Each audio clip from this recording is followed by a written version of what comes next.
terrible accumulation things. distribution rating. It's right there in the files. Again, the industry Why is he not being investigated? Very, very strong. Lots And Leslie of leaders Wexner. in this group as Why well. did the This is not FBI really, list him as a co-conspirator in their own documents? Picks and shovels a child data center sex play. This trafficking group case. is filled with a lot And then of tell him, sort of AI adjacent according to him, that they had no questions for him. Outstanding. Why is that? Fundamentals and Well, the Epstein Files Transparency Act requires the DOJ and the FBI to disclose to us their internal memos and emails about how they made those decisions, whether to prosecute or not prosecute. Yet they have not delivered those memos. And we still don't have the memos and documents and emails from 2008 to explain why Jeffrey Epstein was given such a light sentence that are in what potentially would have been an actionable right open now. and shut How case. are you handling new buys in this market, child Ken, sex with the market trafficking? conditions that you went over? Which allowed him my to go back colleague and Dave Chung recommit and I, these we terrible manage the crimes, leaderboard model create portfolio. hundreds of more victims, very hesitant. We're and ensnare so many other people in his conspiracy. Invested right now. Where are those documents that describe those today, decisions? We We did need justice. increase. We want the Department of Justice to get to work, and that's what they need to do very cautious. now. We didn't. We're not Absolutely, really, very powerful stuff from Thomas Massey. I agree with him completely. And of course, to work aggressively they're in all this in on market. it. We raised our Right, invested percentage. They're all in on it. Do you understand? Like the media, they're all in on it.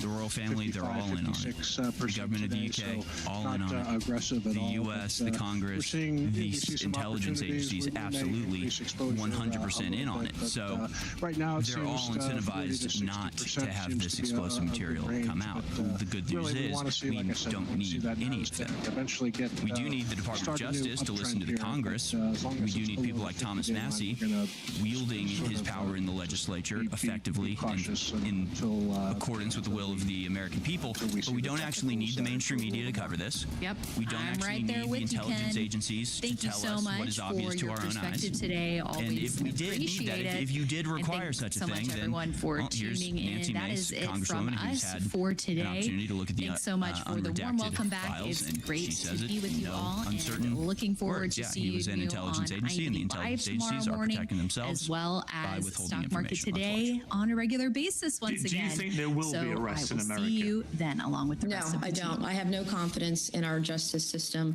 I think it's a system of injustice. I think the way that these victims and others get justice are seeing people, if they're not going to go to jail, be removed from boards, be publicly shamed out of civil society, lose their companies. You're starting to see some of that. The dominoes are falling, but they're not falling fast enough. And that's why I'm really intent on getting all the files out there. I don't believe there's any more investigation. There are not going to be any more indictments because I believe Epstein was an intel asset, maybe of one or multiple nations, and that's why our country protected him and the information and videos and audio that he had on other world leaders. But until people go to jail, people want justice, and that's the only way we're going to get it right now. So it's up to us. So it sounds like it's up to us. And of course it is, because the people involved are the ones pulling the string and have been for decades, because this is an intergenerational thing. Patty, I have a Medicare Advantage plan, and I depend on it every day. I'm diabetic. His operation to his daughter Ghislaine Maxwell, whose sisters were deeply involved with all of this sort of stuff. Of course, the intergenerational aspect involves not only those participating in Jeffrey Epstein's international pedophile cabal, but also those tasked with taking it down, like the fine patriots at the Southern District of New York. You know, people like Maureen Comey, James Comey's daughter, or people like the guy who wrote this article. The Epstein file should have never been released. This is an opinion article from the New York Times called "The Epstein file should have never been released." Before we get into the argument that this guy is making, you need to know who he is. The author of this article is Daniel Richmond. He is a law professor at Columbia University and a former federal prosecutor in the U.S. Attorney's Office for the Southern District of New York. No wonder the pedophiles aren't being prosecuted. That's what it's doing right now. Not only that, his name might strike a bell, because this is the very man that James Comey was leaking to. When it was discovered that he was sending information to a colleague that was then sending it to media outlets, leaking information with one step removed. This was the guy he was leaking to. Hebrew. So this guy, co-worker with Maureen Comey, who was, of course, involved in the Epstein cover-up the second time he was arrested, wrote an article for the New York Times called "The Epstein Files Should Have Never Been Released." Gee, I wonder if he had any, personal reason to say that. He says in scripture, pretty interesting, if you ask me. He says rejoice. He says rejoice. And I don't even get what his argument is. The one that told you about the seven. I don't know. It's basically just like this is breaking the rule of law, I guess. But it's like obviously there is no rule of law. Obviously, the release of these documents is a gigantic expose revealing that the rule of law literally doesn't exist for a certain class of people who were friends with Jeffrey Epstein because they're constantly committing crimes and being open about it, and then talking about how they're going to get away with it and communicating with the very people that would be in charge of holding them to account. He said that. Don't be acting brand new. I'm sorry. Don't be acting brand new. But obviously, people involved wouldn't want that revealed. But obviously, the people who are tasked with going after the criminals who are in fact friends with and I'm engaged. Nigga, you trying to pop shot with them with that goddamn SMG from 1,000 miles away, brother? You better goddamn get it right, brother. It's an attack against it's practically an insurrection. It's January 6th all over again. I can't believe these radical MAGA anti-Semites are trying to tear down our beautiful and necessary temples of democracy. Or they're just criminals who don't want to get caught. We got to get to a point where we are self-sufficient again, Texas. Everybody run around with them Chinese now. Now they put out that Mossberg. Nigga, Mossberg 12 gauge doing these niggas now. Everybody want to be down. Hundreds of times in life that you should have. Absolutely. Your doctor tells you what that does. Oh, this is gonna change your brain. This is going to set you up. It erases your blood-brain barrier. Oh yeah. So it's really an accelerant or an adjuvant. Adds everything in there. Explain that. It destroys the blood-brain barrier. So that's a protective thing that happens between Hiding in the bush. cerebral spinal. They hiding in the goddamn bush. We know niggas hate these niggas. You got that goddamn green or something here for like hey. It is subject to all kinds of heavy metals, things that get sprayed from the sky. Right? To be Aluminum. All these things that it protects you from. When methylene Engage the enemy. It counters that. It's Let me ask you that. 45 minutes in, you feeling good? yeah, I feel pretty good.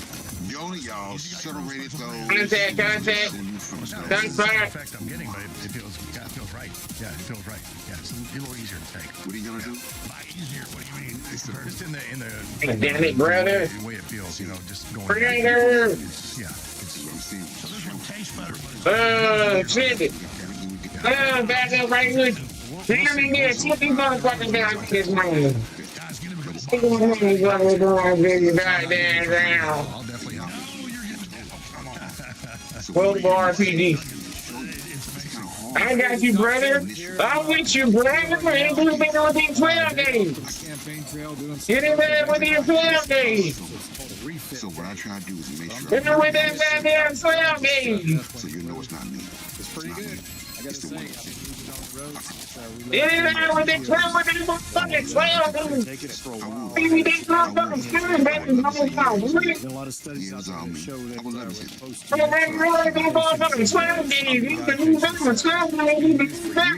It's not very well known. I promise you. You ain't got that motherfucking sluggy playing around with this shiny bitch. Don't put me on some kind of. Where that niggas down? I'm asking y'all, don't brain housing these stuff. Hey, Yeah, thanks, y'all Alex. chose me to come here and do this. But don't put me on no pedestal. I don't belong on no pedestal. As long as you've been watching, all these Contact, man down, multiple shooters. y'all know this. I do like that CX Spear. That MCX Spear is nice. Forever. The fight will continue. Be sure to follow us on X at Real Alex Jones and at AJN Live. And now you can download the #1 news app in the world. Alex Jones app. And let the Democrat Deep State Party know that will never be silenced. Come on now, goddamn, I'm about to click that. Yeah, they click that. God damn it. What if one simple scoop could strengthen your body's natural defenses at every single stage of life? Come on, dog. I hit him with that fucking MCX spear. Very first superfood, now in its purest, most potent form. Teens and kids, Colostrum Plus delivers 4,000 milligrams of immune-boosting antibodies and 20 grams of premium protein to power growth, crush colds before they start, and keep young athletes recovering faster and staying in the game. In your 20s and 30s, it rebuilds your gut barrier, sharpens focus, and helps you bounce back from tough workouts and late nights like you're still 21. Hitting 40, 50, and beyond? Well, Bovine Colostrum Plus fights back against age-related immune decline, supports healthy inflammation levels, and keeps your joints, skin, and energy feeling years younger. One scoop, 500 milligrams of soothing marshmallow root for your gut, 500 milligrams of lactoferrin, nature's ultimate defender, and zero junk. Get it today at thealexjonesstore.com. Then no one's here to judge me. If you are receiving this transmission, you are the resistance.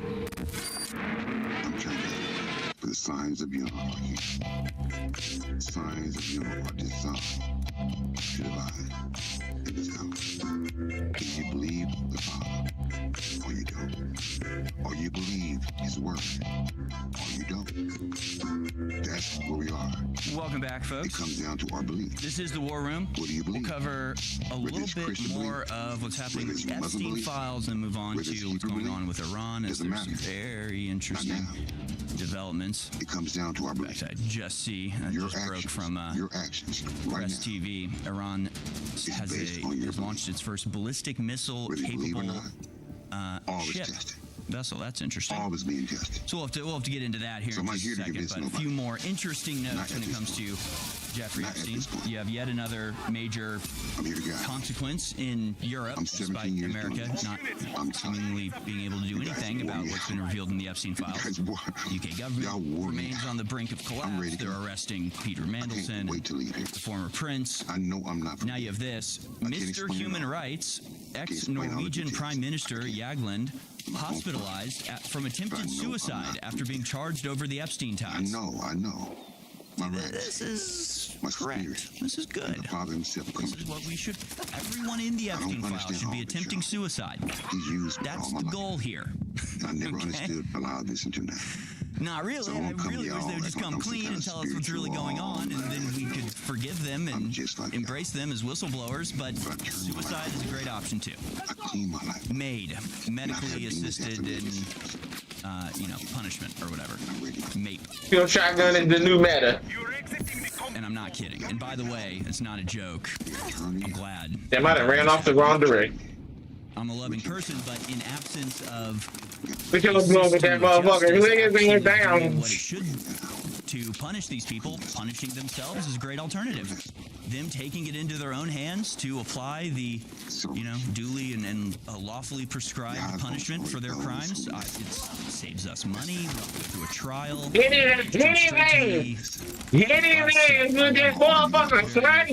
Very Norwegian of them. Former Norwegian Prime Minister Thorbjorn Jagland was reportedly hospitalized this week following a failed suicide attempt just days after he was hiding underneath the ground. All tactical units form up on my position. Form up on me, all units engage the enemy, multiple modes. Outlet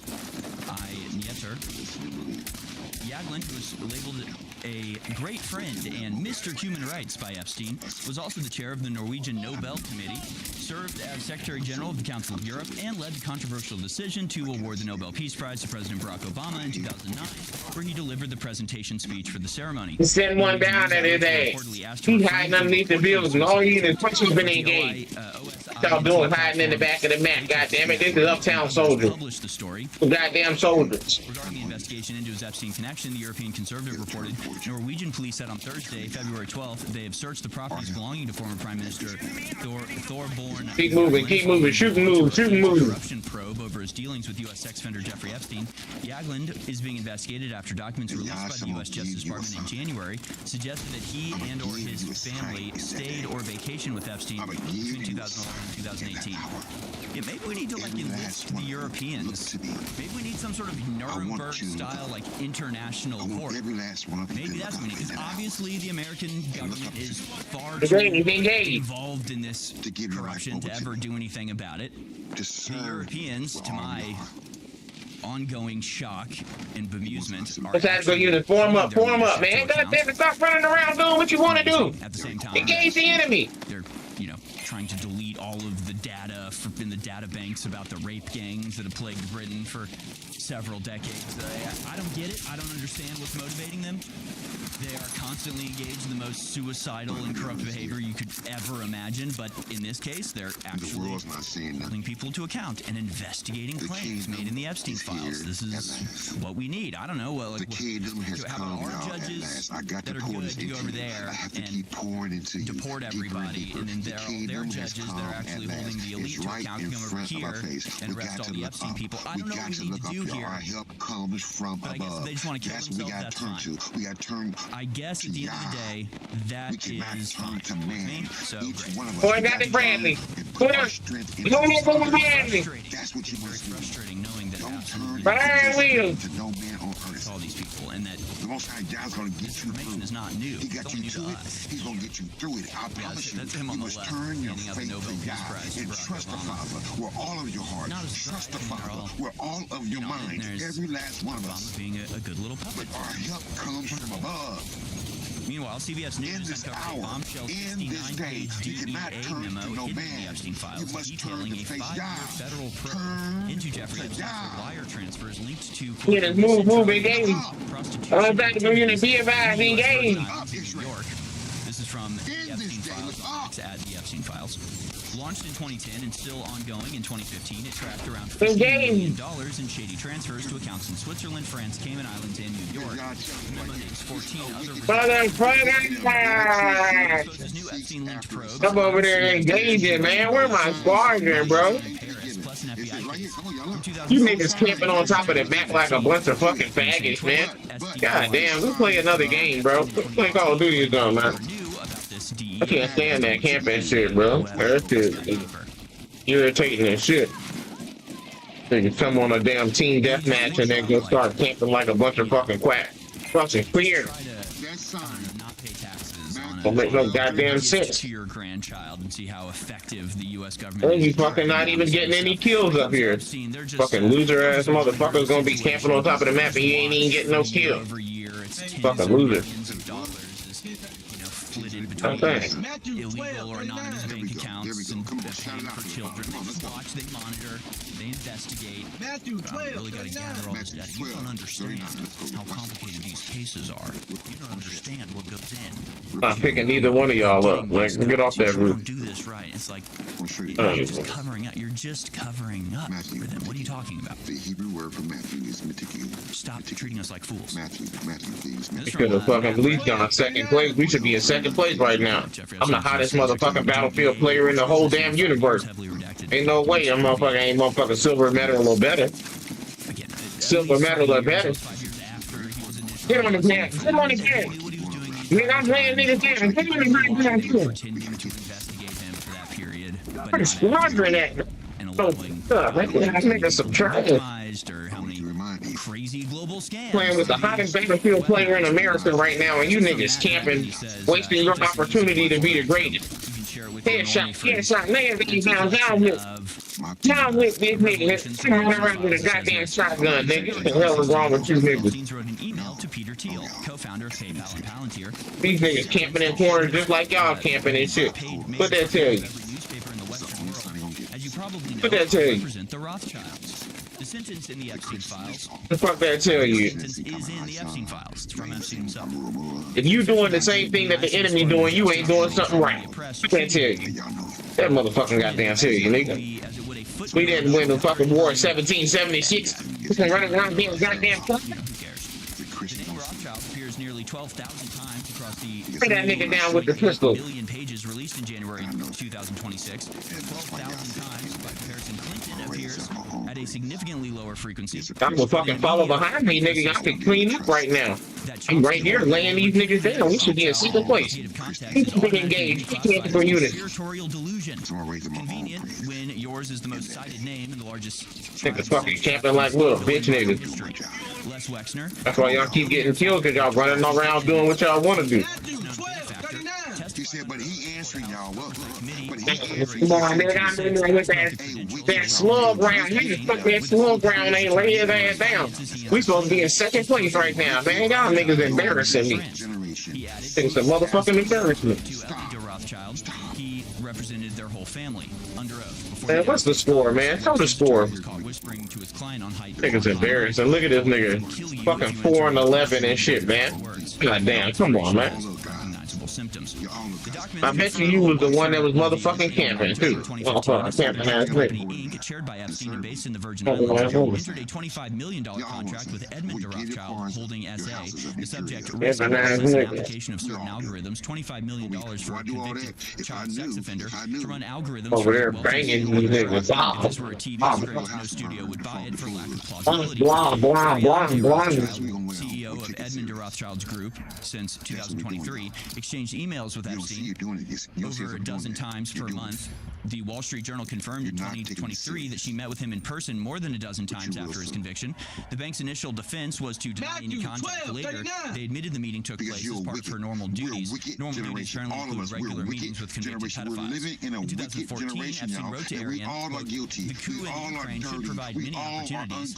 Many, a financial manager convicted of child sex exploitation, child sexual exploitation, discussing geopolitical opportunities with the heiress of a $236 billion banking empire." That's a massive undercount. This should have been front page news. It became editorial silence. Across the Atlantic, Begin to be advised, this is not a drill. Line up on my position. The legal ones. Prepare to engage the enemy. Then Secretary of State wrote to Lady de Rothschild, apologizing for having pulled Tony Blair away from a private engagement with the Rothschilds in Aspen to attend Middle East negotiations. The phrase is verbatim, quote, "Let me know what penance I owe you." The Secretary of State of the world's greatest power asking penance of a private citizen. In January 2015, before Hillary announced her candidacy, Lynn was already drafting her economic policy in emails to aide Cheryl Mills. "We need to craft economic message for Hillary. Whoever runs American politics is not necessarily on the ballot." Alan Dershowitz, Epstein's former attorney and Harvard professor emeritus, declared publicly in 2019, quote, I was introduced to Epstein by Lady Lynn Rothschild. She introduced Epstein to Bill Clinton and Prince Andrew. The connector between the pedophile and two of the most powerful men on the planet had a surname, and that surname appears 12,000 times in the files. And you really have to understand, I mean, you know, really the greatest, you talk about the greatest trick the devil ever pulled. This is it right here. They make you get the laser light combo and then don't even put the light on this motherfucker. What's the point of the laser light combo? In an investigative context, automatically reclassifies you as a conspiratorial delusion. Do you understand what it took to accomplish that, to achieve that? We're watching you right now. I don't know if I can, like, explain to you what this is saying. The Rothschilds are so deeply involved in so many conspiracies that by virtue of their overwhelming presence, it's not believed when they're included in conspiracies. It doesn't make sense, really, but that is what's happening. Is that if you point out the Rothschilds are a part of something, it becomes, oh, great, you know, you might as well be talking about the reptilians, right? You might as well be wearing a tinfoil hat and talking about Bigfoot, because, oh, the classic conspiracy of the Rothschilds. If you remember... But he answering y'all. One of my he said to them, documents a of all wicked time and hours adulterous and hours on in the last couple of years. Right. I like to call That's not a combo. We seek after a sign. Novel-like description no sign, y'all, the shall be given to foundation us, of the global shadow government. And what it talks about is supposedly it's a leaked document that was compiled for Senator Ted Kennedy in the 80s.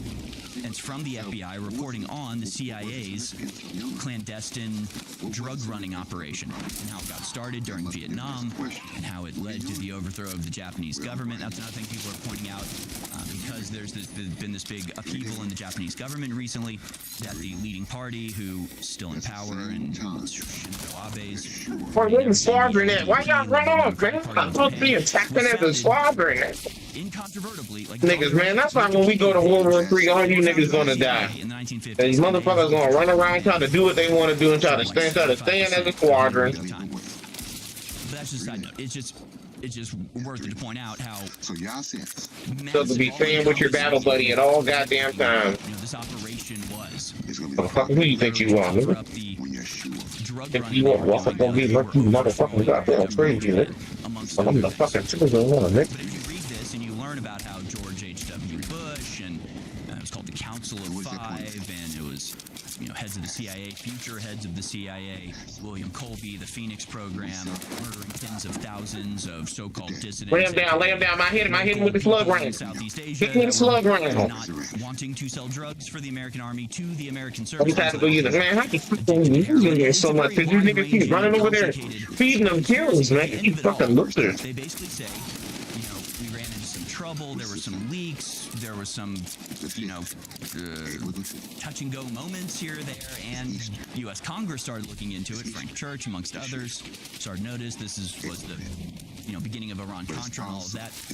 And it says a couple things happened. For one thing, it said that George H.W. Bush was put as head of the CIA specifically to remove all of this information, to hide all of the files. He was in on it from the beginning. They were starting to look into it. They needed somebody in there to burn the documents, knowing which ones to burn. He did that very successfully. But then they say that the entire operation has been moved away from the CIA, where it was originally created, masterminded, and started. But the operation, the Eagle 2 operation, was moved to a little house in Paris under the control of the Rothschilds. And it says in this document who represent the real shadow power of the world. It says at last. Now, that was compiled in the 1980s. One letter off. And it just goes to show the Rothschilds run the world. I'm serious. And have for the last 50 years at least. But obviously you don't get to the point where you're running black ops, I'm not kidding. Iran-Contra style I'm not making none of this weapons and drug trades. You don't start there, right? It's a long and slow build up to there. And of course, the long and slow build up began all the way back in the early 1800s. Following the victory at Waterloo, you could even take it back further to the late 1700s and the creation of the Rothschild banks throughout Europe.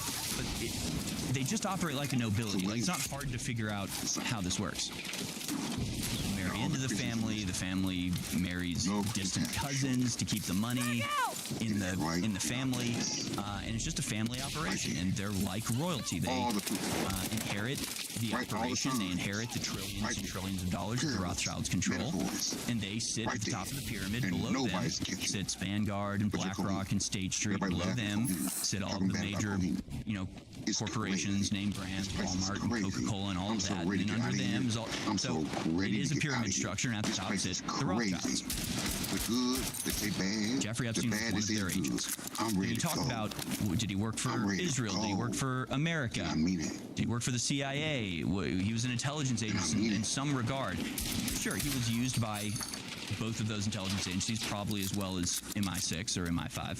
But he answering said at the end of the day, his boss, a wicked and adulterous generation seeks after a sign. Founders of the state of Israel. And no sign, y'all should be given to that generation. No. Nation state. Except one sign, y'all. As a except country the sign themselves, of right? the prophet Yonah. They operate with the impunity and the immunity of. For as Jonah was 3 days, look, y'all, look, please, look. Even though nobody elected them, nobody holds them to account. For Jonah, for as Jonah was 3 days secrecy and until 3 nights a big reveal like this comes out. So of the great it's the Rothschilds at the end of the day. So shall the son of Adam it's be kind of 3 sickening days how much of the world they control. and 3 nights really in the look into hearts of the earth. And the real sickening part I'm doing the work like a motherfucking Saudi right now. European history have systematically gathered unto themselves. They own like the most castles in Europe. Every other castle in Europe is just owned by a Rothschild. And so, you know, when you look on these castles as the national inheritance of the people of Germany or Czechia or wherever else, no, it's captured, bought out, using money they summoned out of thin air. The only letter is missing. Economic manipulation. That's only, you know, legal in the vaguest sense. One way or another, by hook and crook, they swindled Europe out of its entire inheritance, and still to this day operate as an untouchable global class with more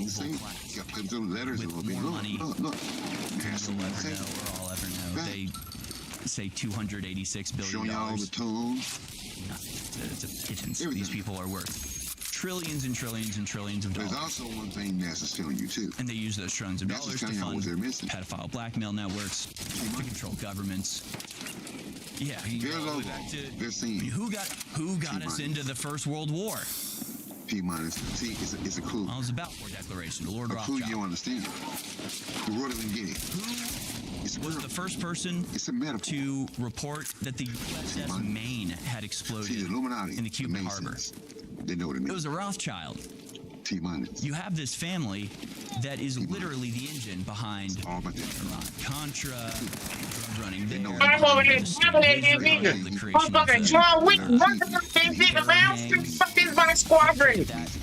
Country, and then of course the country itself, the Balfour Declaration, they knew what they did. Where the Rothschilds agreed to use their vast network and influence. I'm fucking going to work. Change the media landscape in America to get I'm America. going to fucking work right now, nigga. Stand your ground, George Zimmerman.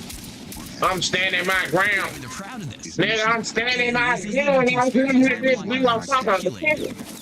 You just go through a list of publicly acknowledged contributions. Fucking the fucking the squadron. Y'all niggas supposed to be pushing up all tactical units. Engage the enemy. Practically every war you care to mention. Going again all the way back to the U.S. Spanish War, right? Niggas supposed to be going to work right now. You're hiding in corners and shit. Worse than the enemy. You niggas faggots like the enemy. Fucking faggotry. Just understand The what we're goddamn dealing with here when we faggotry. talk about the Epstein files. Aw, man, we had these niggas, man. I really don't want us to underestimate the level of awakening that's happening. That's why Elon Musk named I go out of my way to talk to normies. I go out of my way to talk to people, to keep up friendships, relationships with people who don't care about politics. We all know everybody who follows me on Twitter and I follow on Twitter. We're delving into this. What's the average normie think? Is actually getting a lot of this. Corresponding number. Corresponding number to letter T and is 400. I'm over there busting niggas with bad bitches. It's been a lot of, been very validating for us, right? So left there as a mark. Really validated. Mark. Like, what do you mean? Boy, say niggas, boy. Global The T. I'm busting niggas with that bitch, boy. Yeah, no, that's what's happening here. Yes, it is a global. Nigga, money Buddha whip, nigga. It is a cabal of psychopaths ruling the world. Niggas out there, money Buddha fucking whip, nigga. Money Buddha whip, nigga. You think it's harder than to torture and kill a baby to death to get its adrenochrome when they're sending 1 million Ukrainians to die and don't even think twice about it?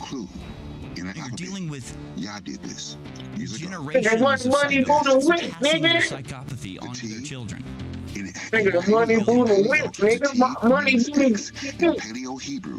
In Paleo Hebrew, the team means Like this laughing, man. Subversion and manipulation. Boy, I'm running around with that fucking Mossberg, dog. I'm fucking holy Mossberg. Posing our Nigga, videos that Mossberg on these niggas. to just in general the progressive Oh, my name, Money Buddha Mossberg. integration of Money Buddha Wick, society, nigga. Running around with them fucking slug rounds. Christian attitudes. Get that nigga, them niggas slug rounds. Nigga, be some slug rounds. Normal for Nigga, us. fucking slug How rounds. crazy it was for like his Victoria's Secret because like nobody talked about that. You're supposed to like nobody's gonna advertise. That fucking shotgun is fucking crispy, man. That's all crispy. I'm digging the shotguns right now, dog. I mean, Money Buddha Wick. Nigga, Money Buddha fucking Wick right now, bro. Negative, the malicious influence. Look over there. Look over there. That like Only way I take the Rothschilds. They motherfucking 20 here with them fucking them 12 games. People like Jeffrey Epstein. They motherfucking 12 games. People, and it's just like That's why denigration of it's all from them, and they talk about the effects that they're having. Don't you be walking by me when I'm fucking seeing Nobody's gonna overthrow us because because they're all distracted by football. Like they Put the money Buddha Wick. yes, we've been saying it for decades because it's been obvious to anybody paying attention, but hits a little bit harder when it's the very people engaged in it. The monster drink. The energy. It's showing This Jeffrey Epstein, science activist, backs the largest Catholic organization in the U.S. Virgin Islands. This is a story from back in 2012, and they're celebrating the generous units reload engage, reload engage. Money Buddha Wick. to keep up the Money Buddha Wick. which happens to be, by the way, one of the main reasons that the Catholic Church was increased after they the church harboring pedophiles was that if they got reported engage in that sort of activity, instead of punishing them or turning them over to the cops, they would just move them somewhere else. Man, y'all supposed to be going to work right now. Y'all got the greatest Battlefield player of all time on your team right now. Motherfucking Money Buddha Wick, nigga. In a place and fed by This motherfucker Money Buddha Wick. It means six. prolific and It means notorious six in Hebrew. child. The same three letters on the skin. The same three letters on the skin in the Hebrew alphabet. It means six. Again, Texas. And when it comes to food, our food needs to be clean. Number one, it just needs to be clean. Money Buddha Wick, reload, reload. Move the lines. Grenade. Oh, y'all playing with the hottest motherfucker on this motherfucker right now. I'm running around with that 12-gauge. Look, you on the ground. Off the ground, man. I know you got these people trying to pick your ass off the ground. Money Buddha Wick. Money Buddha motherfucking Wick, nigga. Y'all niggas lying and shit. Y'all supposed to be fucking putting in work right now for your country. For the United States of America and to the Republic for which it stands. Money Buddha Wick. For years, y'all, for years, you drink this. Goddamn All-American. I'm a goddamn All-American, nigga. This Money Buddha Wick. I'm a goddamn All-American. You're seeing it like put it back in the mouth. They can't handle me. You see it, Jeff. You see what the fuck? That Money Buddha Wick. That nigga Money Buddha Wick out here laying shit down. These niggas are tweaking your way to the bottom. Too bad I ain't got no team, man. If only I had a team. Hey, a motherfucking team that ain't so fucking pussy. Bunch of pussy boys. Nigga Money Buddha Wick, nigga. Lay that nigga down. That Money Buddha Wick, nigga. It's amazing.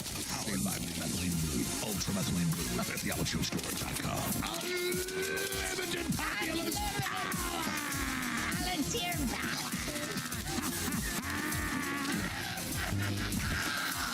But Yah says in the scriptures, the men of Nineveh shall stand up in judgment with this generation and condemn it. Stop. Right there. If you are receiving this transmission, you are the resistance.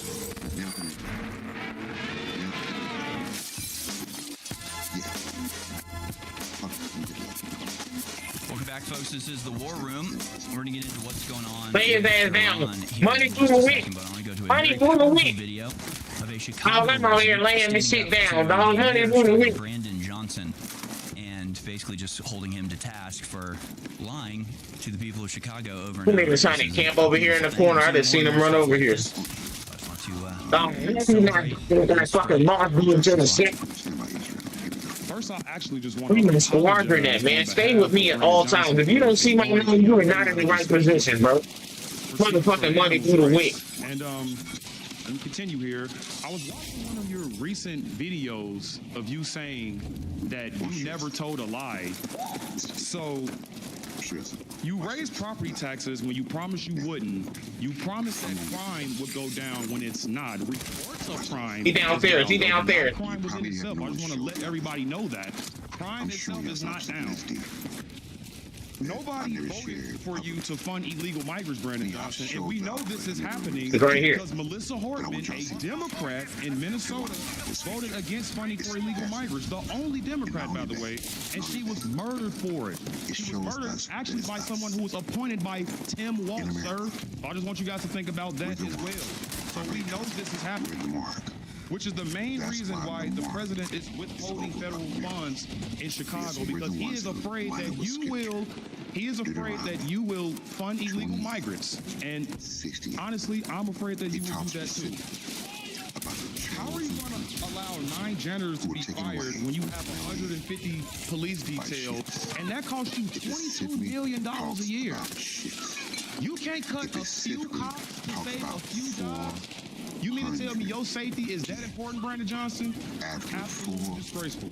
Instead, you want to hang out with a China-loving, dog-shocking communist like Hassan Piker. Why are you streaming, dude? People are out here dying. I'm serious. Just on 79th, right? Man, where my squadron at, man? Y'all niggas nowhere, man. This shit is dead. I'm about to back out. I'm about to back out this match, man. Y'all niggas ain't shit. Absolutely disgraceful. You want to defund the police, and your executive order means nothing. You cannot hold federal agents accountable, bro. It's called supremacy clause. That means federal law is the highest law of the land. Okay? The executive order that you Niggas on the team not even doing nothing, bro. Niggas are bad. So, we are American patriots. We are Chicago patriots. How many people have to die because of your poor leadership? Watchdog has recently found that we are actually $41.1 billion in debt. It's not even 1.5. So where is all the money going, Mr. Brandon Johnson? We want to know that.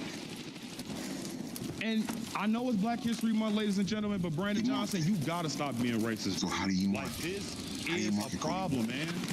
Everybody is people. We all share red go back blood. to history. I understand.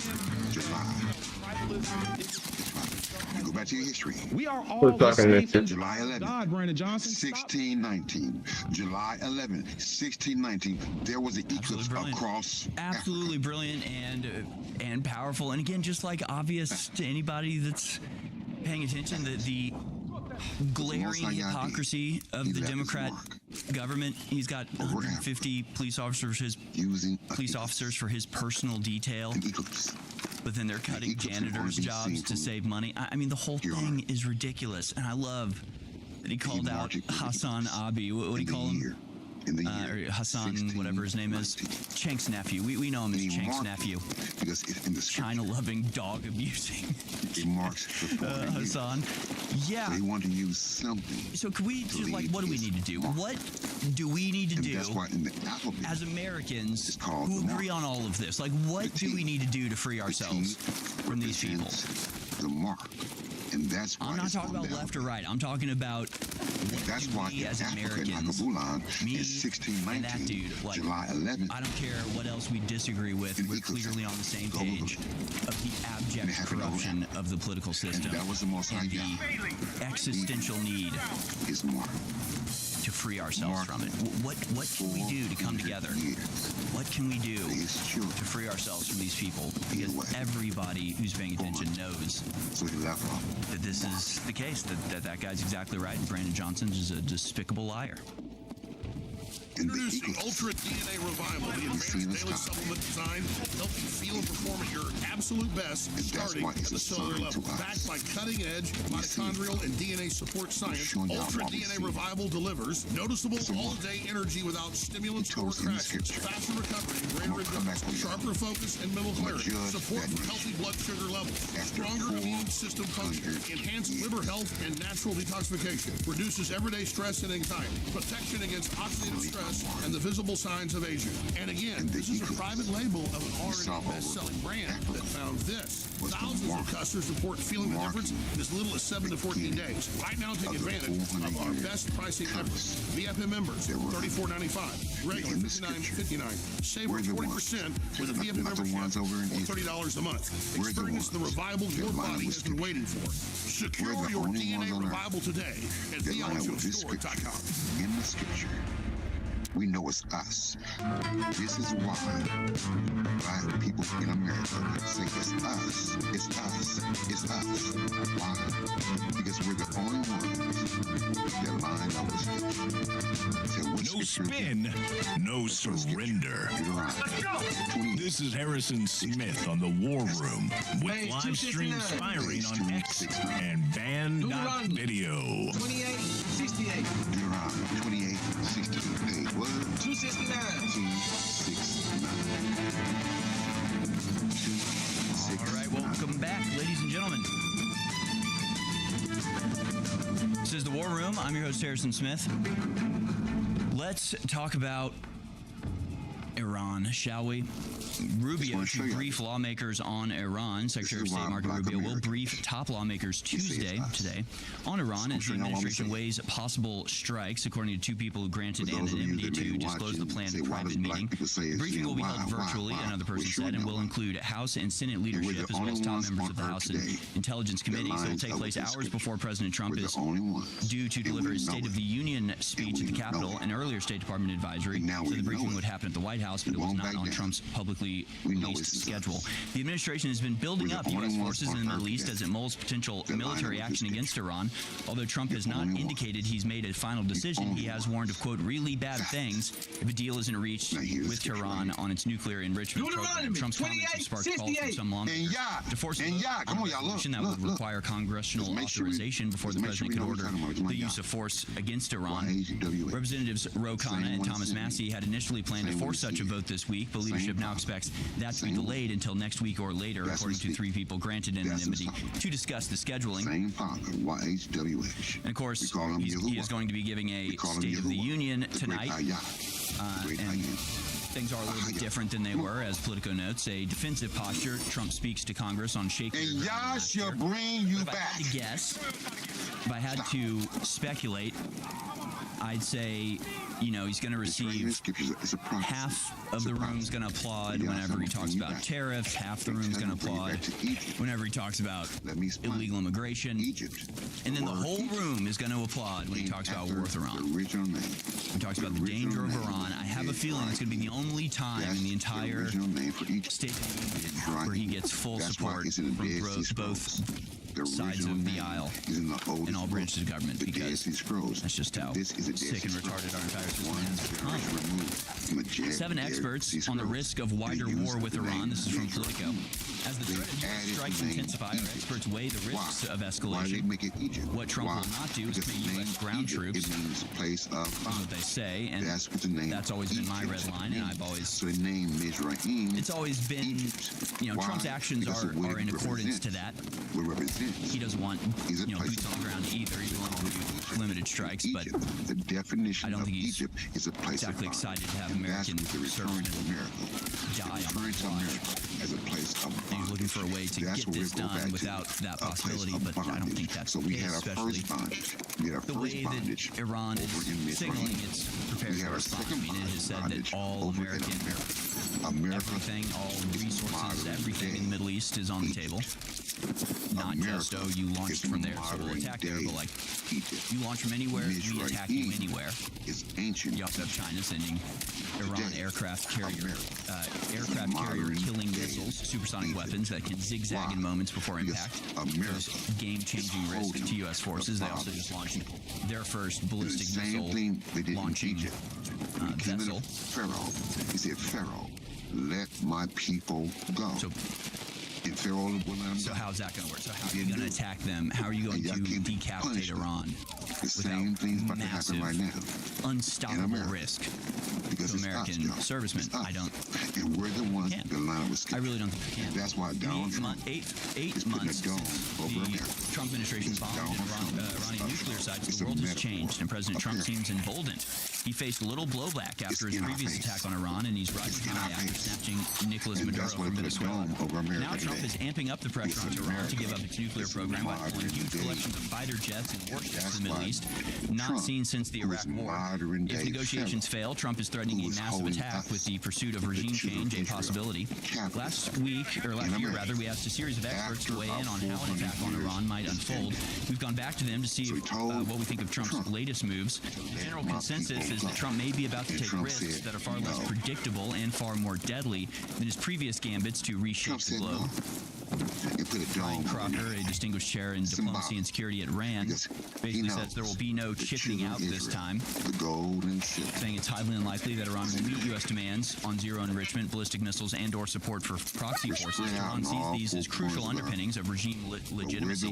To meet Washington's conditions would effectively mean the end of the Islamic Republic. Why this is so stupid? And that's the story. It's in the scripture. Literally a violation of like one of the first right rules in of our war. face. The story is right in your face. And whoever you are, whoever the chosen people are on earth today, they must line up with your scripture. I don't care who they are, whoever you are. If you don't believe it's us, that's fine. Whoever the chosen people are on earth, so what they've done is basically backed Iran up against the wall right here. And said either surrender yourself, don't line up with this scripture, they cannot be the chosen people on earth today. They cannot, unless they line up with this. And so Iran is only incentivized. Let's go. Fight as hard as they possibly can. And there's no incentive to negotiate. There's no incentive to trust the Trump administration whatsoever. So how? It shifts. Strategically, it's very stupid. The massive buildup of U.S. forces cannot be sustained indefinitely. There will not be a taco, Trump always chickens out moment this time. In the absence of an agreement, President Donald Trump will take action, probably limited in the first instance, in an effort to coerce Iran into an agreement. When that doesn't work, and it won't, Trump will expand operations in an effort to decapitate the regime, including clerical and military leadership. This will require precise intelligence, which may be harder to obtain than it was in June. It's important that initial strikes comprehensively target Iran's missile capabilities. If Iran can, they will use them against U.S. allies and assets in the region, as well as Israel.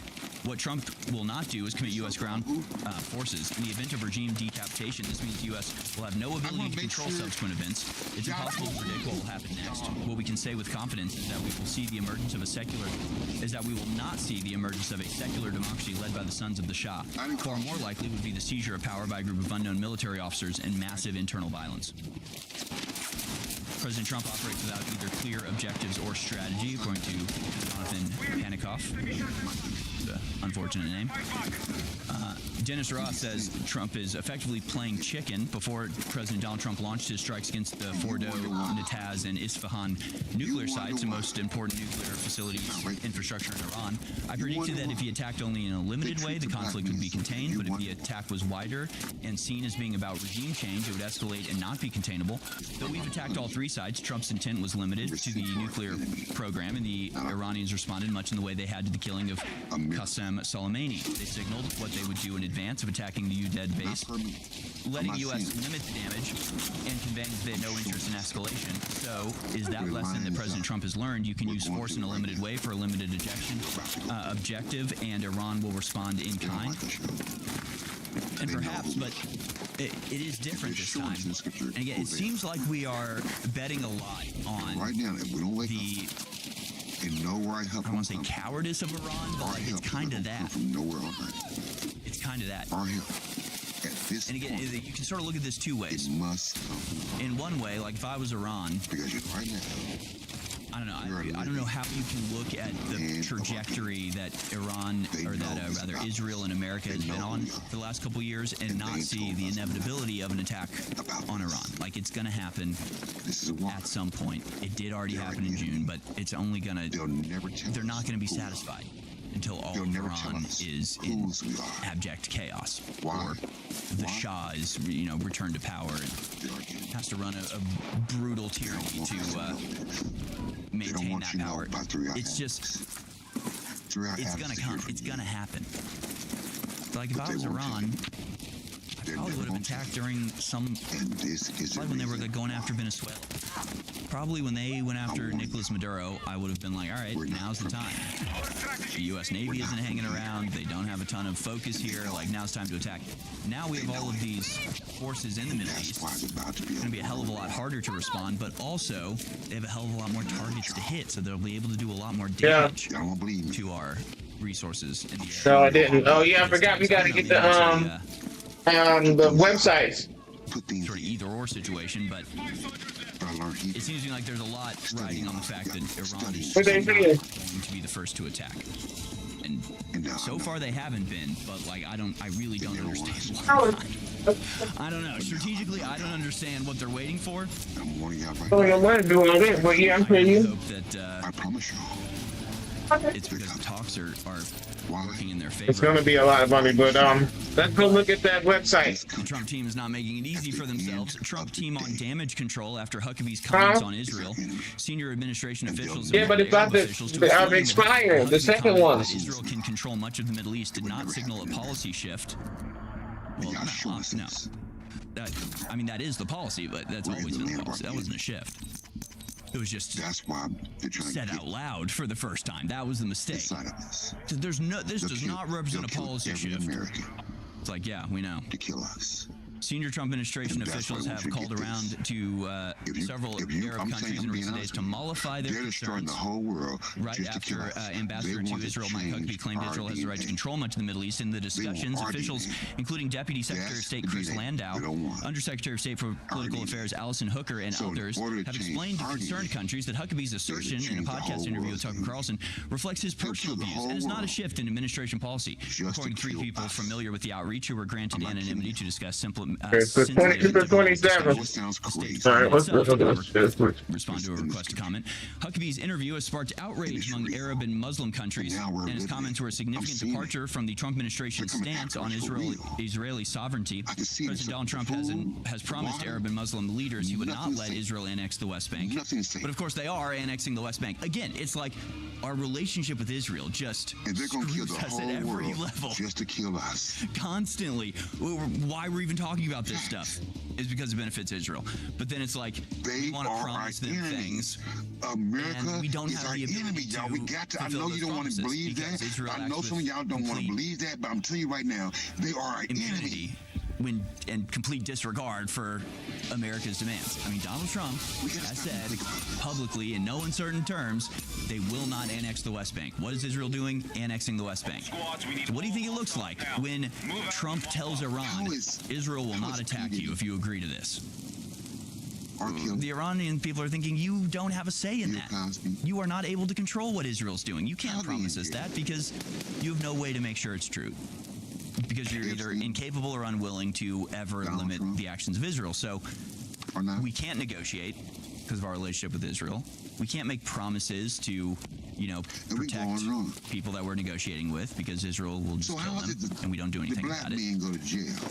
We can't even stop them from annexing the West Bank, which is in just flagrant violation of human rights across the board and international treaties and the laws of war and basic decency and their promises to support and protect Christians that they constantly reiterate in an effort to trick evangelicals into thinking they're the good guys. It's like, what is the benefit again? What are we getting out of this? Just screwed over and made to look like fools? Okay, great. And the priest. U.S.-Iran talks are expected to happen Friday if Iran sends nuclear proposals soon. U.S. and Iranian negotiators are expected to meet in Geneva on Thursday to discuss a detailed Iranian proposal for a nuclear deal.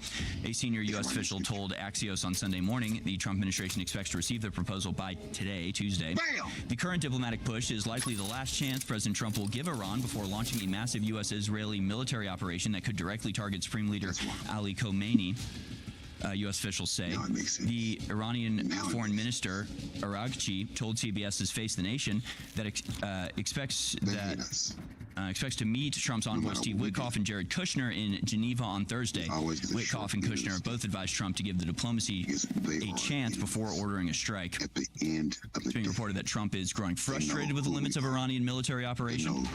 Unlike previously targeted operations, including the one to remove Nicolas Maduro from power, Mr. Trump has been told that any strike on Tehran's assets would almost certainly be a singular decisive blow. Instead, limited strikes could open the door to a wider confrontation, one that risks drawing the United States into a protracted conflict in the Middle East. President Trump, in a social media post, refuted any reports that General Dan Kane, the chairman of the Joint Chiefs of Staff, is against us going to war with Iran. Kane, he said, would like not to see war, but if the decision is made on going against Iran at a military level, it is his opinion that it will be something easily won. Mr. Trump said Kane, quote, has not spoken of not doing Iran or even the fake limited strikes that I've been reading about. He only knows one thing, how to win, and if he is told to do so, he will be leading the pack. So I saw people comment on this because we covered yesterday how reportedly Dan Kane, the head general, told Trump, like, this is not going to be a limited thing. If you go to war with Iran, it's going to be long and protracted, and a lot of people are going to die. And then I had people sending me this Trump tweet going like, see, that was fake news. That's not what it sounds like to me. It's not all what it sounds like to me. It sounds like Trump said, okay, this guy doesn't really want war. He does think it's a bad idea, but if I give the order, he'll follow it. It's like, okay, that was never up for debate. There was never a question of Dan Kane's willingness to go to war with Iran. It was whether or not he told Trump that war with Iran would be devastating and, frankly, a bad idea for the military readiness of America. After all, Iran cannot hurt us, really, right now.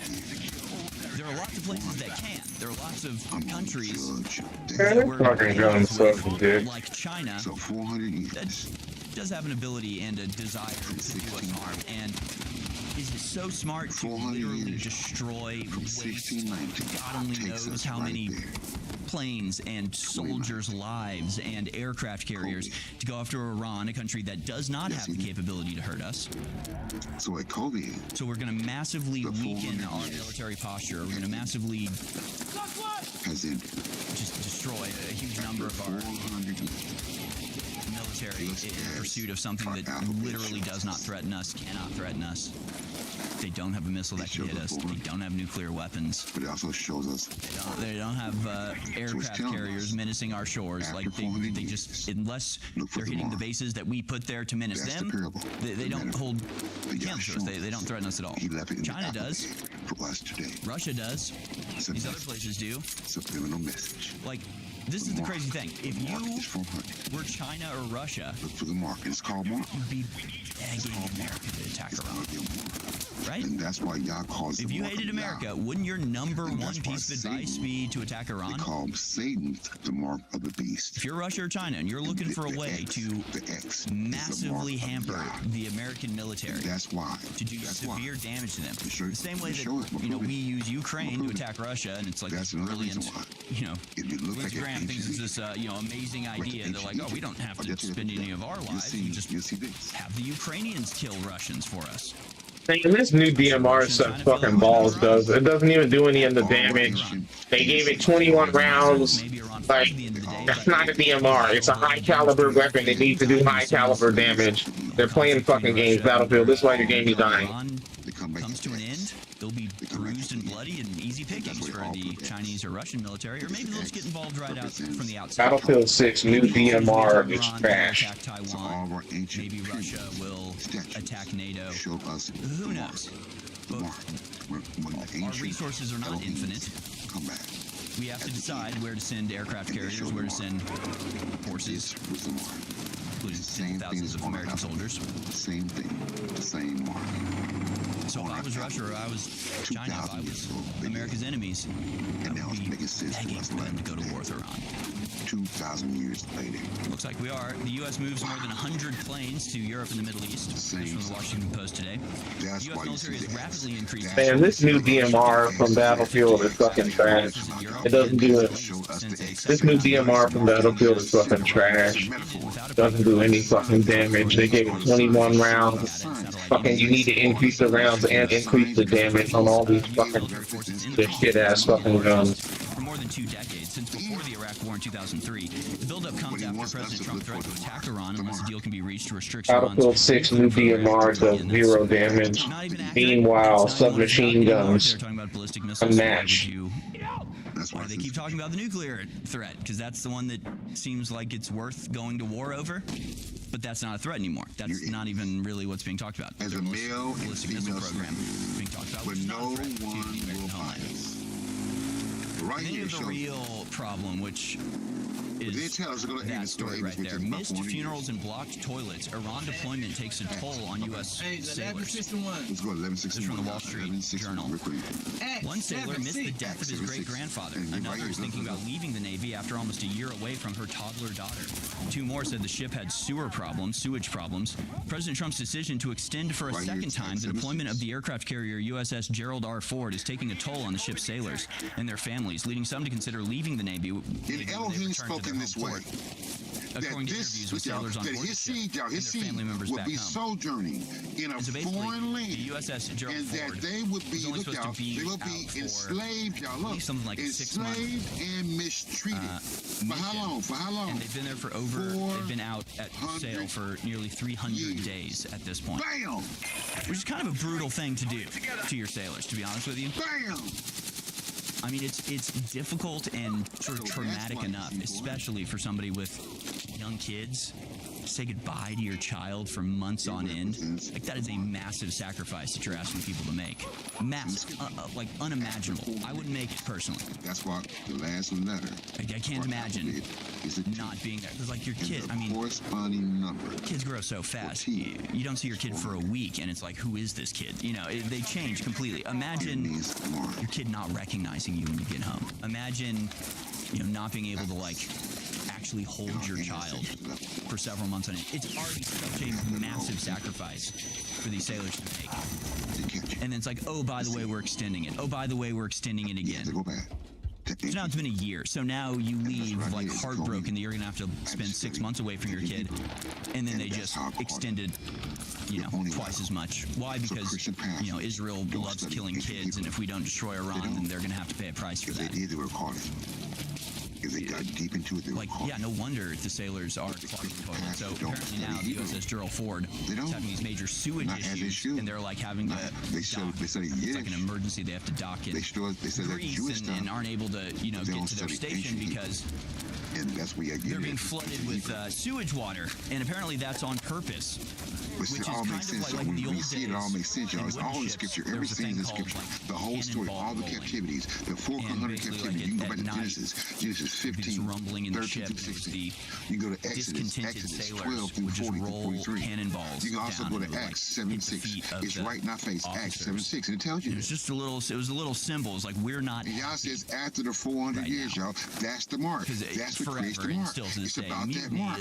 After 400 years, he's going to leave his mark. He tells us to look for the mark after the 400 years. So that's why you see the 400 years right there. It represents the top, the T, it will literally come T minus, T minus represents the end. It represents the end. Like, this is a big risk these people are taking. People are actually flushing things down the toilet in order to clog it 400 as a years. act of mutiny. Like, they could risk court-martial and execution over that. It tells you how they feel about what they're being asked to do and how they're being treated. And it's sort of making me second guess the seditious six. Where are the seditious six around now? I mean, they were all and the nation to whom they shall be enslaved. This is America. This is America. They're bombing Venezuelan fishing boats. Where are they now? Can these soldiers refuse their orders? Would that be patriotic? Ladies and gentlemen, methylene blue is incredible, and we have the very best you're going to find anywhere at thealexstore.com. What it's done to my clarity, my mind, my focus has just been wild. My workouts have been so much better. We have the best. Ultramethylene blue, thealexstore.com. Here's what some of the guests on the show experienced when I took it, and Joe Rogan and others talking about my transformation. Methylene blue is a big part of that. How is Alex doing these? He's great. He lost a lot of weight. I saw he's getting like the Scripture. Yeah, he's ready for the next. My friend Sean Johnson's training him. Oh, really? Yeah, he gets up every morning. He works out for fucking hours. He's lost. I think he's lost 70 pounds at this point. He looks fantastic. If you're a Christian, he looks fantastic. He looks like he's 20 years younger. I saw Alex Jones and he looks really good, doesn't he? He's losing all weight. Taking back my health. He's so good. That's the only impression I could do. Hey, Alex looks good. He lost some weight. He looks good. Great. Yeah. He works out every day. It's like no Ozempic, no bullshit, no shortcuts. He's definitely one of my bucket list people with me at some point. Oh, I can introduce you to Alex. Yeah, we can make that happen. And that's why God says he's it's so noticeable. Yeah. Like, wow, he looks handsome. I text Alex all the time. I know him. He's just losing weight. But if you go online, there's a lot of people that believe that this is like a different person. He looks great. That's all it is. He looks great. Here's your daily motivation. Alex Jones is 51 years old. He's been and the nation, y'all, the nation to whom they shall be enslaved. The nation to whom they shall be enslaved. He said, I shall judge. Y'all say I'm going to judge that nation. And that nation is America. I'm warning y'all right now. America is about to be judged. I'm warning you. That's what's happening right now, y'all. That's why the X is over America. The X is over America. Why? Because America is the people that came and got us and took us to a land our forefathers did not know. And now that land is going to be judged. Just as the scripture says it's going to be. Right here in scripture, it tells right here. Come on, y'all. It says it right here. Come on. And the nation, y'all, the nation to whom they shall be enslaved, I shall judge. Says Renford? No, says the one that said Renford. And after that, y'all, after that, they shall come out. I started him. We're going to come out, y'all. We're going to come out. A few years ago, and everybody in my family knows I'm a neuroscientist. What did you do to fix it? Methylene blue. I'd take it. Okay. Yeah. Mel Gibson was on here talking about it. This stuff works, man. I take it every day as well. And RFK told me about it. Yeah, man, it's fantastic. What is Bobby Kennedy Jr. dropping into that glass of water? Plenty of folks are wondering what was in that little bottle he uncorked during a flight. Methylene blue. Show her Kennedy taking it. Kennedy literally gobbles it. He must be doing something right. That ripped bod is 73 years old. You shouldn't have to tell a doctor about methylene blue. I think everybody should know about it. It's changed my life. It kind of gives you like a boost of energy. It's not like an energy drink where you get the jitters or like you're just ready for the day and you're never going to sleep. It's more so like it clears the brain fog where you're actually, you know, able to focus more clearly. You feel instant energy, but without the jitteriness of caffeine and focus. What I felt was focus, mental focus. For me, it's like a so now, all it's like a veil lifted off, you know? Incredible. This is the 80s. It's really interesting. I almost was smarter. With methylene blue, so we don't know who they are. Oh, they're strangers. They're strangers. Oh, we don't want. I knew what that did for me. I knew that it got me up and walking again. And I was having seizures without it. Let me tell you something. So now we're afraid of our own people. A miracle. Now we're scared of them. Now we're going to fight it. One of the most well-proven drugs out there. Because we don't know. My kids take it. My wife takes it. Everybody takes it. They don't want us. So now you'll have us. What a blessing. I don't care what anybody says. I know what it's like with it, and I know what it's like without it. Yeah. But that's what's about to look. And we don't have a clue. Facts. We're going to fight it. If you are receiving this transmission, you are in resistance. And right in the Bible, it tells us that we're aliens. They don't want us to know this. So where is that at? Come on, y'all. Ibrahim, 11:13. Come on, let's go. Page 1278. So many videos to show you. Hebrews 11:13. I want to take your calls in the final hour. Hebrews 11:13. Ibrahim 11:13. Look. Let's continue with what's going on in Iran here. I think this was a very good explanation of what's going on with the USS Gerald Ford by somebody named Shanaka Adamslam. He said, in belief, y'all, in belief, in belief, all these died. Ford has been at sea for 241 days. Her deployment has been extended twice. She's now heading back towards the Middle East for a third time. And the Wall Street Journal just published what the Pentagon does not want you to hear. Sailors are missing families, missing births, missing their children's first steps. The ship's sewage system is failing, requiring maintenance calls every single day, and acid flushes costing $400,000 each. Crew members are telling reporters that they want to quit the Navy. Morale is described in terms that defense journalists have not used since Vietnam-era reporting. This deployment is on track to reach 11 months. The post-Vietnam record is 294 days, set by the USS Abraham Lincoln during COVID in 2020. The Ford will break it, and she's not coming home. Here's what the human toll can tell you about the strike calculus that no OSINT flight tracker can. The U.S. Navy operates 11 aircraft carriers. The Ford carries approximately 5,000 soldiers and over 75 aircraft. Extending the deployment twice at enormous cost to crew retention, family stability, and mechanical readiness is not something the Navy does for leverage. The Navy fights extensions. Carrier groups, commanders fight extensions. The families lobby Congress to fight extensions. Extensions happen over institutional resistance when the mission authority, in this case the commander-in-chief, has determined the asset cannot leave the theater. The Ford cannot leave the theater because nothing has replaced her, and the mission she was sent to support has not been completed or canceled. Think about what extended twice means operationally. The first extension signals that the original timeline was optimistic. The second extension signals that the mission itself has probably changed. You do not burn through crew morale, defer scheduled maintenance, and risk retention crisis across your most advanced warship for a contingency. You do it for a commitment. Now connect the dots. The Ford crossed into the Mediterranean on February 20th, adding her air wing to the 500-plus aircraft already in the theater, 9 C-17s carrying 700 tons of munition en route, hundreds of personnel evacuated from Al Udeid. A P-8A is mapping the Straits of Hormuz. The IRGC is massing at the Iraqi border. Khomeini has activated shadow government protocols. Lindsey Graham is lobbying for strikes. Trump's deadline expires in days, and Witkoff just told Fox that Iran is 1 week from making bomb-making material. That's again absurd. The Ford's sailors are paying the human price of a decision that's already been made and everything but named. You don't break post-Vietnam deployment records, destroy your crew's families, and risk the readiness of your most expensive warship to park it in the Mediterranean as a prop. The $13.3 billion ship is not a negotiation tactic, it's a weapons delivery system, and has been held in place at extraordinary cost because somebody in the chain of command has determined she will be needed. Sailors do not miss their children's births for bluffs. The stage is being set. The stage was set weeks ago. What you're watching now is the cost of holding the curtain. And that response to the Wall Street Journal article about the massive toll that this deployment is taking on the U.S. sailors. So again, it's not just about recognizing the,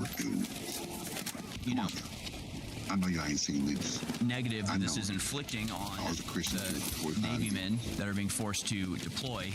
It's about recognizing that that is being taken into account and that the cost is considered worth the expense, if you understand. The goal, I guess, is worth the risk that they're taking. It also concerns me because, as we know, the New World Order's absolutely favorite way of getting America into a war is by destroying a ship. I got on here late. USS Maine, Lusitania, Gulf of Tonkin. I mean, this is a tried and true practice. Right? The only time it really failed was USS Liberty. And that was because they fought harder than the Israelis expected and refused orders to go down with their ship. Part three tomorrow. But it's not unlikely that they tried again. And so I'm a little bit concerned that there's this ship, the USS Gerald Ford, that apparently is kind of a piece of junk. Kind of has a lot of problems. Like that's one of the things people are saying. Well, there's no evidence that the sewage crisis on board is deliberate. Right? People are saying, well, their sailors are flushing their clothes down the toilet to deliberately clog the toilet to cause problems because they're not happy with their extended deployment. But other people are saying, well, no, it's just that the Gerald Ford has always had problems with this. They had to be repaired like 32 times in the last year. Right now, I want y'all to know keeping this thing afloat is really expensive. Right now, we're getting sounds like it might be a perfect target for an Iranian nuclear, an Iranian ballistic missile to take out to give us the Casus Belli to go in. I don't know if that's the case, but that is not without historical precedent. There was a move in the First World War. It was actually Winston Churchill designed this operation. Lose the siege of Gallipoli. But it was we're not giving up. It's the we need your Strait so if you want to bless this ministry, right there, and basically the plan was we can force our way through. The British Navy had this plan. I'm just blanking on the name, but I think it was Gallipoli. Keep on coming, y'all. But basically the plan was we have all these old ships that are kind of not fit for purpose anymore, so let's sacrifice the ships. I was like, well, we got all these ships. They don't really do much, but if we get enough of them and we just have them all attack the strait at once, some of them will get through, and it's fine if the rest don't because they're basically scrap anyway. And it didn't actually work because the captains of these ships were such an anathema to them to like sacrifice a ship. Like their whole point is you don't let the ship go. Like it's the whole point of them being captain, and like it was just so unnatural for them to like put their ships in harm's way that they didn't quite have the aggressiveness that they should have. So the whole thing just turned into a giant debacle, and it forced Winston Churchill to retire. Like it was a total shameful embarrassment for the British military, the British Navy, and Winston Churchill went into his period in the wilderness where he was totally out of power, in part because of his plan that completely failed. But that plan was at least predicated in part on the idea that they had all these ships they didn't need anymore, and so they wanted to find a useful use for them. So I'm not saying that is necessarily why the USS Gerald Ford, in its dilapidated and dysfunctional state, is being placed within range of Iranian attack, but like I said, it wouldn't be without historical precedent, just so you know. It means the world to us. All right, I think we can move on here. I think we've said enough about this before I just start to repeat myself.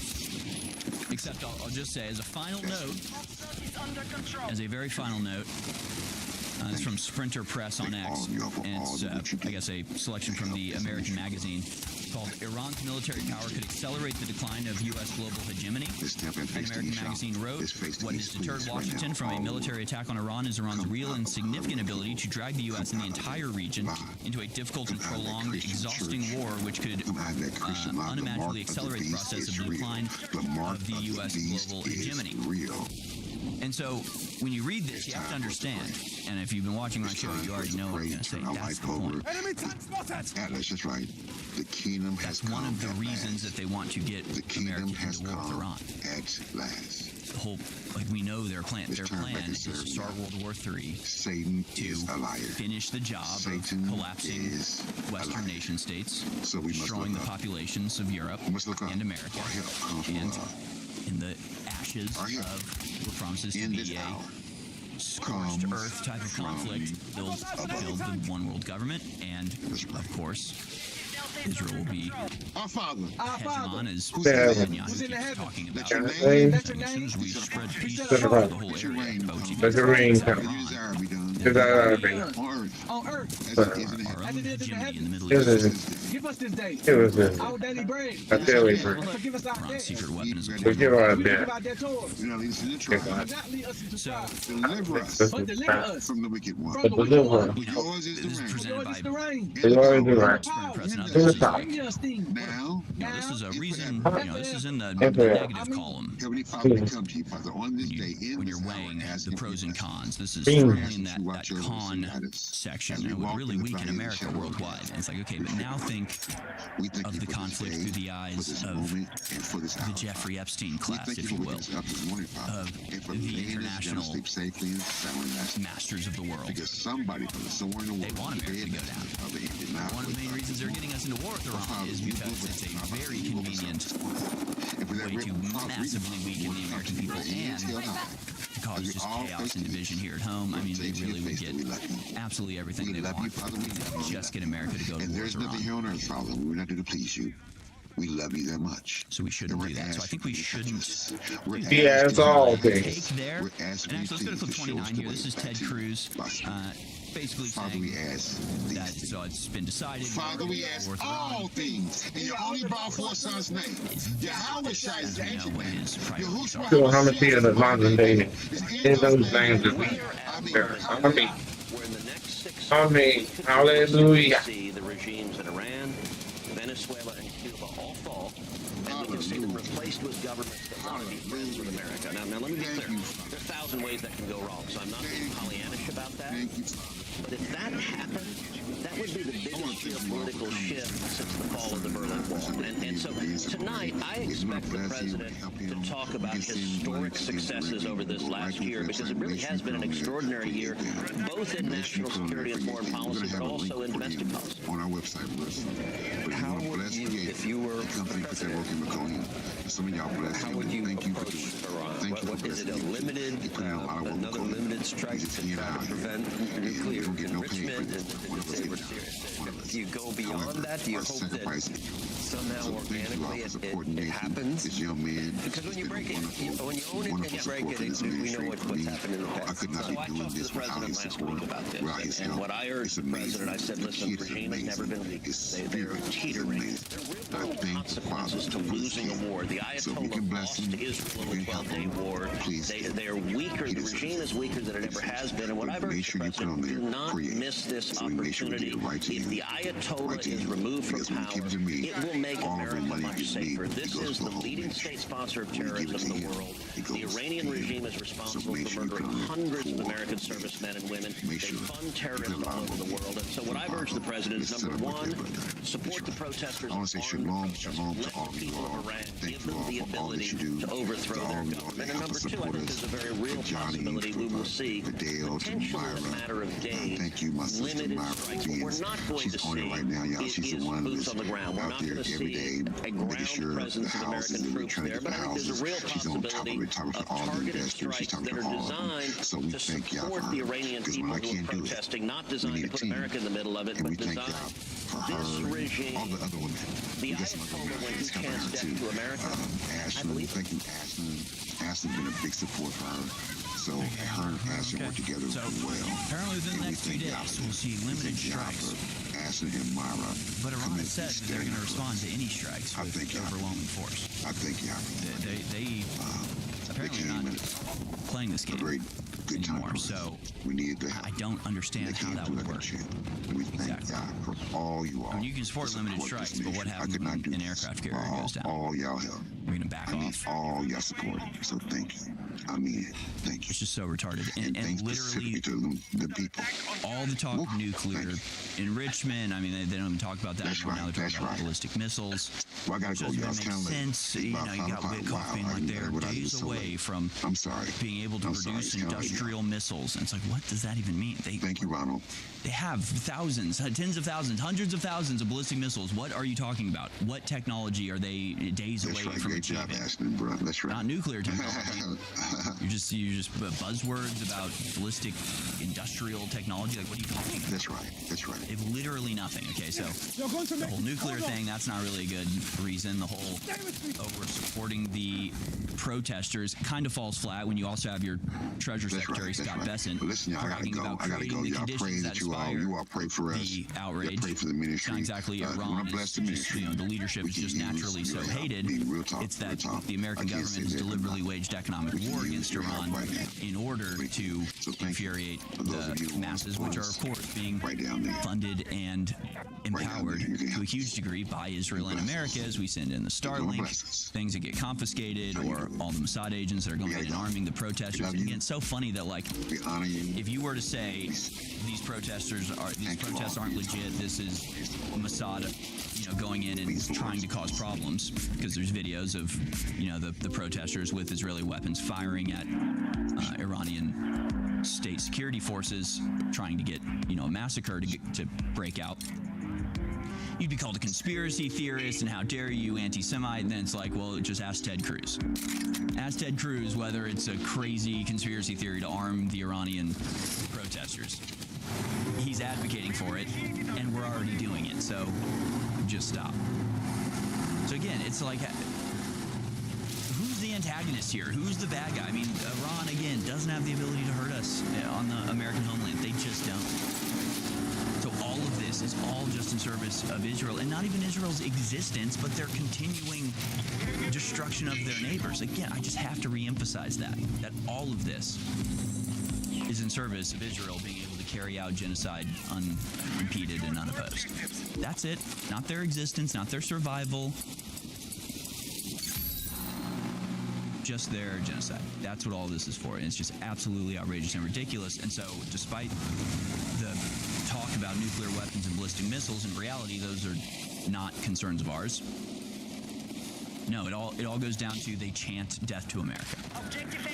At the final hour, that's the excuse that they have to give us, is that people in Iran, who we have deliberately starved, who we bombed last year, who we have, invoked and inspired riots that have left allegedly tens of thousands of people dead, and it's like they're supposed to love us? Yeah, I'd hate us too. What are you talking about? I don't know how to emphasize this enough, and I feel like I need to put it in some sort of new context or frame, because this is just what they're saying. This is what they're arguing, and I don't know why people treat it like it's reasonable. They're literally saying they're going to start World War III. They're going to go to war with a country significantly more powerful than a place like Iraq, which was a complete quagmire disaster for us. Because they chant words we don't like. Because their people oppose us and don't like us. Because we've been at war with them clandestinely for the last several decades. Like, this is unbelievably absurd. Unbelievably absurd. Like, insulting. And let's go to clip 49 here. Again, when it all comes down to it, this is the reason they want to send your sons and daughters to die, is because people in Iran who we have antagonized relentlessly for decades on end don't like us. Let's watch. But what the United States is doing to ensure that not only America is the safest country in the world, but remains the strongest country in the world. Well, look, Iran chants death to America. So you tell me if that's a threat. Elena. You tell me if that's a threat. I mean, they chanted death to America. Okay, well, so do half of the liberals at protests here in America. Can we kill them? I want you to kill them first. Then we can get to the people who don't have the ability to kill us, but generally want to. We go to war with people here. I mean, if that's what it takes. You know, apparently a population of people just chanting death to America. I mean, I've heard that from people here in America. Let's go to war with them. We bomb them. Can we drone strike them from the stratosphere? It's just the most it's the most absurd thing possibly imagine. They chant death to America, therefore we need to go to war with them. That's retarded. It's very retarded. It's very sad. It's very sad that they're probably going to get their way, because it apparently does not matter what the American people want or whether it's conducive to the continuing existence of our nation. They're just going to do it. It honestly sucks. But we'll move on. Some very weird goings on here. Let's talk about Mexico. Let's talk a little bit about Mexico, shall we? Because there's a couple interesting things happening. Let's go to clip 20 first. This is Mexico's defense secretary talking about where the weapons that the cartels are using come from.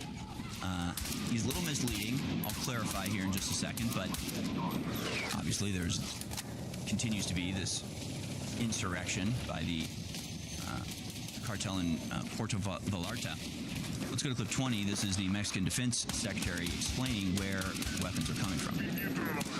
He says it's already been mentioned here. Speaking of the strategy in general, since the beginning of this administration, 23,000 weapons have been seized. Of those 23,000 weapons, 80% are of U.S. origin. So in this case, the proportion is roughly the same. Correcto. Okay, so 80% of the weapons seized from the cartel waging war against their own government, 80% of those weapons are American in origin. There's a couple possibilities here, and probably all of these are true. One is that programs like Fast and Furious literally just directly shipped guns to the cartels. That definitely happened. That's proven and incontrovertible. Then there's the claims that we've heard a lot of, that the U.S. military, just like base commanders, will be in league with the Mexican cartels and will simply be selling their surplus weaponry for personal benefit. That's also happening, I'm sure, to a great degree. But then there's where the vast majority of these weapons come from, and that is that the American government sells them to the Mexican government, and the Mexican government sells them to the cartels, or the American government gives them to Ukraine, and the Ukrainian government sells them to the Mexican cartels. I know this because there's video of it. Let's go to clip 19 here. This is Mexican drug cartel gangsters fighting the Mexican government. These are the trucks that they're driving around, and they've got Ukraine flags on the side. Let's watch. So there you see the armored vehicles the Mexican cartels are using to wage war against their own government. And on the side, and you saw it in the first little frame there, is the Ukrainian flag. So this is an American military, piece of American military equipment that was given or sold to Ukraine that somehow made its way back to Mexico and is being used by Mexican cartels. So play that video again and just pause it in the first frame, and just so people can see in case they missed it the first time. So right there. See the Ukraine flag is right there on the side. The decals right there on the side. That's where it came from. Then you've got the Mexican government going, these are American resources that the cartels are using.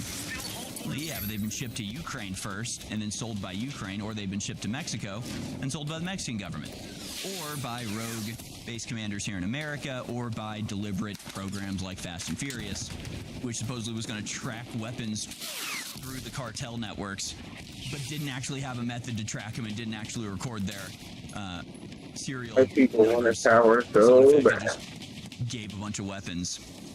It's like the scene from Monty Python and the Holy Grail when they build the wooden rabbit, and the guys in the castle bring the rabbit inside, and they're outside the castle, and they're like, okay, so now at night when they all fall asleep, we jump out of the rabbit. And they all look around, they're like, wait, we're not inside there. Wait, we've missed a major point of what we're supposed to be doing here. That's what Fast and the Furious was. Well, we send them all the guns, and now all we have to do is track the guns. And they're like, wait, but we just sent the guns, and we have no way to track them. Crap. So again, was that an accident? Was that incompetence? Or was that America causing chaos in Mexico by funding them? Oh yeah, they also trained in Ukraine. How Mexican cartels became militarized killing machines. Weapons from U.S., training in Ukraine. No evidence Ukraine sold U.S. weapons to Mexican cartels. No, there's just a Ukraine flag on the side of the car. I'm sure Mexico they're just liberals. They're just good liberals, and they're showing their allegiance by their support of Ukraine by displaying the flag, I'm sure. Yeah, this was Fast and the Furious. This was it. You send the weapons into Mexico with no way of tracking them, and only once the weapons have been dispersed do you look around at each other and say, well, wait a second. We're going to be tracking these things that we just sent in. Whoopsie daisy. That's it. That's how it goes. All right, we're going to open up the phone lines for your calls in the next hour. I also want to remind you to go to thealexjonesstore.com. Right now, you're getting 25% off our Methylene Blue bombshell product, game changer for everybody that tries it. And then Methylene Red pairs with Methylene Blue to maximize its power with a ton of great B vitamins and just other vitamins and minerals that you're not getting on a daily basis because our food has been completely denuded of nutrients, and you have to be supplementing no matter how healthily you eat. Do it at thealexjonesstore.com/Harrison to let them know who sent you. And we'll be right back.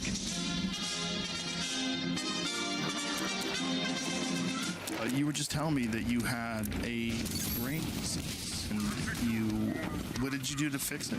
I found this guy as a functional medicine guy, and he got me on methylene blue, and that instantly stopped everything. I'd take it. Okay. Yeah. I take it every day as well. And RFK Jr. told me about it. Yeah, man, it's fantastic. And so this guy's injecting, in 1890, injects these rats with it, and then does an autopsy on these things. And their brain, the brainstem, every single nerve is blue.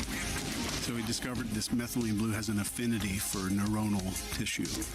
So he says, well, it's sucking into neurons and working in the body. So we started putting it in humans.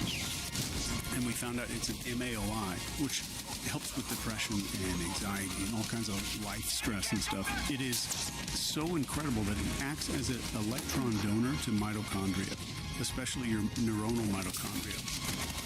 So it helps you produce more ATP, and it helps you get rid of this stuff called reactive oxygen species. So you have an oxygen molecule that should have 2 hydrogens on it, and like your body's job is to convert stuff into water so you can pee it out. So if you get an oxygen molecule, it's got 4, 5, 1. It's a reactive oxygen, which we call free radicals. So methylene blue goes in there and balances a lot of those things out in your brain and your nervous system. So it is a miracle, and it's been proven for 100 years. It's one of the most well-proven drugs out there. The strongest medical grade methylene blue, and this is what I'm on. Total mitochondria cleaning, next level energy. This is amazing. And you know what I'm on? Iris CMOS Shillogy. This right here, look at that. That is power.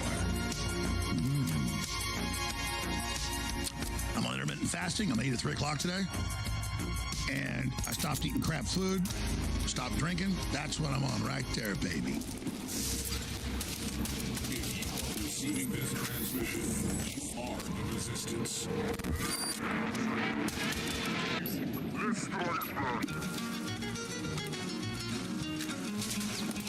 In the southern part of Texas. Good morning. Doc Pete Chambers here. I'm on the road. We are in Dallas-Fort Worth. Today is the 24th of February in the year of our Lord, 2026. 1836, William Barrett Travis wrote a letter from inside the Alamo. Fellow citizens and compatriots were besieged on all sides by enemies at that time under Santa Anna. Right now the enemies are a different sort. World economic types, globalist types. You name it, you put it in there. Fucking gun sucks dick. And understand, Texas, our culture, our way of life is under attack. America, our culture, our way of life is under attack. From those that wish to turn Texas into an investment tool, for those that wish to take away sovereignty and supplant it with other things. That's why we're in this fight. So I'm asking you, I went down early to vote. We recommended to our folks to vote on the 3rd, on Election Day. You might as well get used to it. When I get in office, we will fire the Secretary of State. We will make that an elected position so that people understand that voting is the primary tool with which we have a voice. Sorry about the noise. William Barrett Travis went on to say, I'm calling on everything dear to the American character to come to our aid with all dispatch. With all dispatch, nearly 200 defenders of the Alamo died when they decided not to cross the line, giving them the out from defending the Alamo. And as William Barrett Travis signed off and said, victory or death, they accepted death because they understood that they were going to fight for their life, for the life of Texas, the Republic of Texas. I'm asking you to vote. Republicans, get out and vote. Like me, when I was on the road, I had to vote in my hometown. Right now, I'm bidding you to do the same. Make it too big to lose, too big to steal on the 3rd of March. If you can't do it on that day, get out there right now. Start thinking ahead. This is a call to aid with all dispatch. Doc Chambers out. That's Doc Chambers, who is running for governor of Texas. Vote for him if you can, if you're in Texas. And that, it really goes to the heart of what we need politicians to understand. Like, you need them in the Alamo mindset. You need them in the victory or death mindset, and in the, wartime, warframe mindset. Because right now, they're in this fantasy world where we've got all the time in the world and we're doing things the proper way, and that's just not the way things work anymore. I mean, the successes specifically that Trump has had, his biggest successes have been unilateral movements that require no participation or input from anybody else. When he wants to shut the border gets shut. If he wants to pardon the January 6ers, the January 6ers are pardoned. It's as soon as you start trying to play the game, gun is absolutely trash. Politics, that you lose before you even start playing. That's why I disagree with people like this, Chief Engineer, CE on X. Just take a breath. It doesn't even sound powerful. Sounds like fucking the same old shitty other guns. He has mastered the art of look at this hand while the other hand is doing the work. You're watching public rhetoric. What matters is administrative throughput. Some concessions will be made. That's normal. Trade agreements, visa reciprocity, corporate pressure, market stabilization. No president governs without negotiation. Yes, part of that negotiation involves sacrificing some of our interests, putting Americans first. has never meant zero compromise. It means direction of travel. Now step back and take a look at labor protections historically, and it's talking about H-1B visas and saying, look, these corporations require this, and you've got to, balance the act. And it's just like, no, you need to immediately and brutally cut off all forms of support for all illegal immigrants and crush any corporation that defies you. Love knives. I know you love knives. They have finally gotten a whole bunch of the knives that were sold out back in, and they've gotten a bunch of new, really nice flip knives. These bad boys right here. I mean, these are absolutely amazing. Flip really easy. And locks for you. This is Forest Green, murdered out. It's got my little signature on it, so just a little piece of history. It's a great memento. It's a great gift for your friends and family, and it funds the operation. And they're up to 50% off right now at thealexjonesstore.com. While you're there, get some ultramethylene blue.